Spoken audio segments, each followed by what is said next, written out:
Hello বন্ধুরা, রানুস কিচেনে তোমাদের সকলকে স্বাগত। আমার আজকের রেসিপি তোমাদের সঙ্গে শেয়ার করব ধনেপাতার বড়া।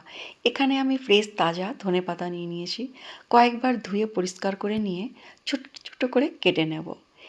এবার একটা বাউলে 2 চামচের মতন সর্ষের তেল ঢেলে দিলাম। দিয়ে দেবো হাফ বাটি বেসন, হাফ বাটি চালের গুঁড়ো, পেঁয়াজ কুচি, কাঁচা লঙ্কা কুচি, হাফ চামচ লাল লঙ্কার গুঁড়ো, হাফ চামচ হলুদ গুঁড়ো, সামান্য বেকিং সোডা, স্বাদ মতো নুন। এবার অল্প অল্প জল দিয়ে একটা গাঢ় পেস্ট তৈরি করে নেব।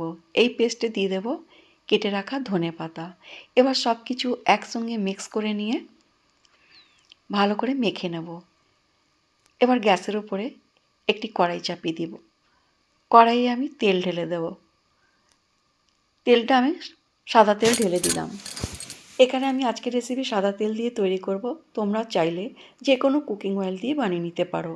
তেলটা গরম হয়ে গেছে। এবার ব্যাটারের থেকে একটু একটু করে নিয়ে বড়ার আকার দিয়ে ভেজে নেব। এইভাবে আমি সব বড়াগুলোকে ভেজে নেব। বড়ার এক পিঠটা ভাজা হয়ে গেছে। এবার পরের পিঠটা পাল্টে দিয়ে ভেজে নেব। এক একটা বড়া আমি পাল্টে পাল্টে ভেজে নেব। দেখো একদম লাল মুচমুচে করে বড়াগুলোকে আমি ভেজে নেব। এই রেসিপিটা বিকেলবেলা গরম চায়ের সঙ্গে খেতে ভীষণ ভালো লাগে, কিংবা গরম গরম ডাল ভাতের সঙ্গেও খেতে ভীষণ ভালো লাগে।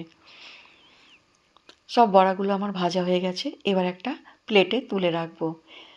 পুরো বড়াগুলো ভাজতে আমার 10 মিনিটের মতন সময় লেগেছে। এবার প্লেটে তুলে নিয়ে আমি সার্ভ করে নেব। বন্ধুরা, আজকের রেসিপি তোমাদের কেমন লাগলো কমেন্ট করে নিশ্চয়ই জানাবে। বড়াগুলো দেখো কত সুন্দর মুচমুচে ভেতর থেকে হয়েছে। এবার চাটনির সঙ্গে আমি সার্ভ করে নেব।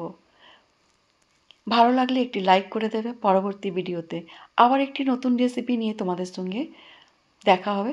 তোমরা সুস্থ থেকো, ভালো থেকো। বাই বাই বন্ধুরা।